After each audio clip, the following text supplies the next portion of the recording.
Hello Ram Ram दोस्तों। मैं अमित कुमार आप सभी का आपके अपने YouTube channel the brain education पर स्वागत करता हूं। आई होप सभी अच्छे होंगे और अपनी तैयारी को ऐसे ही कंटिन्यू रख रहे होंगे। तो आप सभी को पता है कि हमने आज टेट टीचरी पीजीडी के लिए समाज जीव विज्ञान की सीरीज स्टार्ट की, जिसमें हम आज 8 क्लास की समाज जीव विज्ञान करें, जिसकी हम क्लास नंबर 2 कर रहे हैं। तो इससे पहले आपको बताते हैं कि हमने 10वीं क्लास की कंप्लीट और 9th क्लास की कंप्लीट 1500 इंपॉर्टेंट क्वेश्चन को कर लिया है। अगर आपने वो क्लास नहीं देखी, एक बार जरूर वो क्लास पक्के देख के आना। और आपको ये बताते हैं कि आज हम ना DSSB के पेपर देख रहे थे, तो उसमें मोस्टली यही क्वेश्चन मिल रहे हैं। DSSB के हमने 50 प्रीवियस ईयर क्वेश्चनों को इकट्ठा कर लिया। इस सेशन कंप्लीट होने के बाद ना उन क्वेश्चनों का आपका रिवीजन करवाया जाएगा। जब आप उन क्वेश्चनों का रिवीजन करोगे ना, तो आप खुद बोलोगे कि सर आप सही बोल रहे थे कि यही क्वेश्चन DSSB के पेपर में पूछे गए हैं। तो भाई देखो, एक बात बताते हैं कि विश्वास पे दुनिया टिकी हुई है। अगर आप हम पर विश्वास करोगे भाई, कुछ ना कुछ नया सीख के जरूर जाओगे। और मैं वादा करता हूँ, अगर आपने भाई जब तक एस्टेट का एग्ज़ाम नहीं होगा ना, तब तक डेली 10 मिनट हमारे साथ जुड़ जाओ। डेली का तो ये सेशन होता है एस्टेट का। और एक ना हर तीसरे दिन SST के अंतिम प्रायर की आपकी मैम की क्लास होती है। एक वो क्लास को कंटिन्यू कर लो। चाहते तो हम भी भाई DSS क्या नाम अंतिम प्रायर की क्लास डेली करते, लेकिन मैम भाई ऑफलाइन क्लास में इतना ज़्यादा बिजी है कि वीडियो भी बहुत मुश्किल से रात को टाइम निकाल के वीडियो रिकॉर्ड कर दी है। और यही हमारे साथ है भाई। अब रात के बजे हुए हैं 2:07 हुई है, और इस टाइम में आपकी वीडियो रिकॉर्ड कर रहे हैं। अब आप खुद देखो कि हम कितना हार्ड वर्क कर रहे हैं, क्योंकि पहले भाई हम कंप्लीट NCERT को पढ़ रहे हैं, समाज जीव विज्ञान, फिर वहाँ से क्वेश्चनों को प्रिपेयर कर रहे हैं। भाई विश्वास विश्वास नाम की कुछ चीज़ होती है।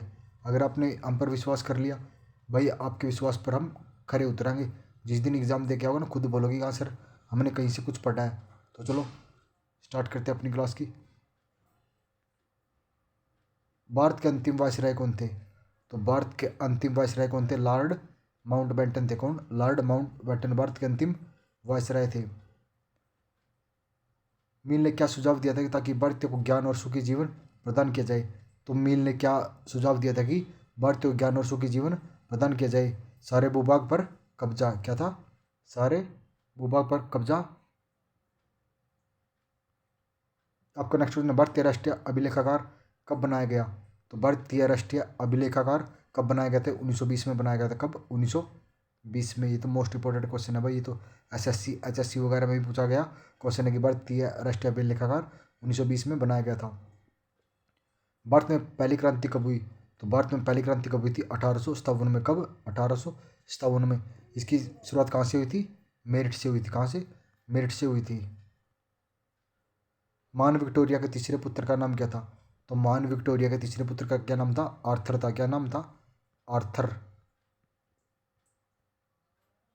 आर्थर को क्या पदवी दी गई? तो जो आर्थर था महान विक्टोरिया का अंतिम पुत्र, तीसरा पुत्र, उसको ड्यूक ऑफ कनॉट की उपाधि या पदवी प्रदान की गई थी।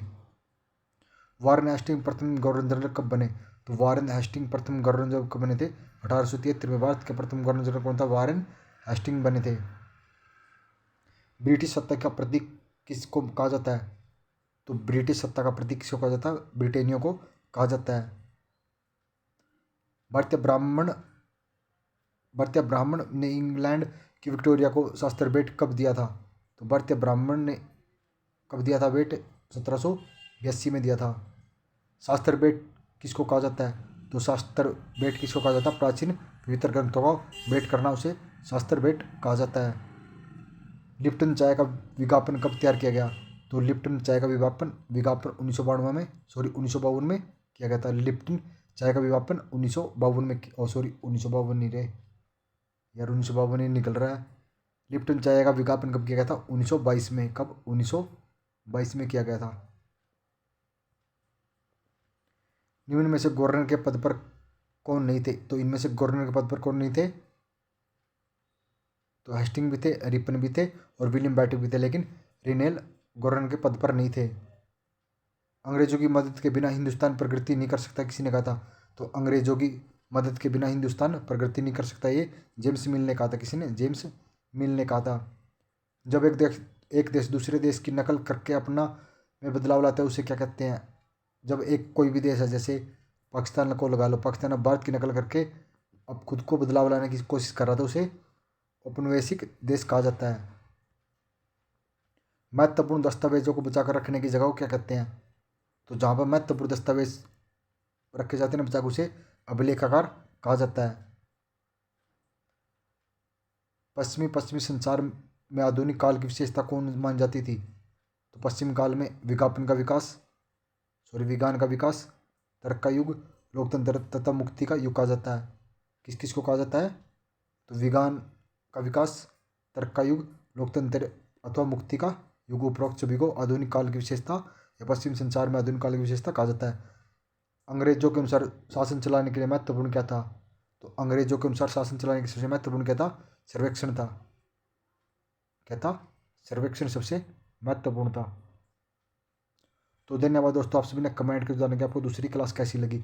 अगर आपको वही क्लास अच्छी लग रही है तो एक बार लाइक जरूर कर देना, शेयर जरूर कर देना। और एक छोटी सी बात बोल रहा हूँ कि सिर्फ हम पर विश्वास कर लो। मैं ये नहीं बोलता कि लाइक शेयर कमेंट करो, नहीं। अगर 200 बंदे डेली क्लास देख रहे हैं ना, तो भाई उन 200 के विश्वास पर हम खरे उतरेंगे। जिस दिन आप 200 बच्चे एग्ज़ाम दे के बाहर आओगे ना, आप खुद बोलोगे सर SST में हमारे 60 के 60 करेक्ट हो गए।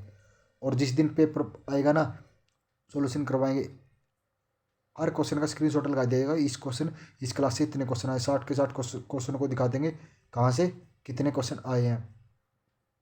बने रहिए हमारे साथ, नेक्स्ट वीडियो जल्दी मिलेगी। जय हिंद, जय भारत, वंदे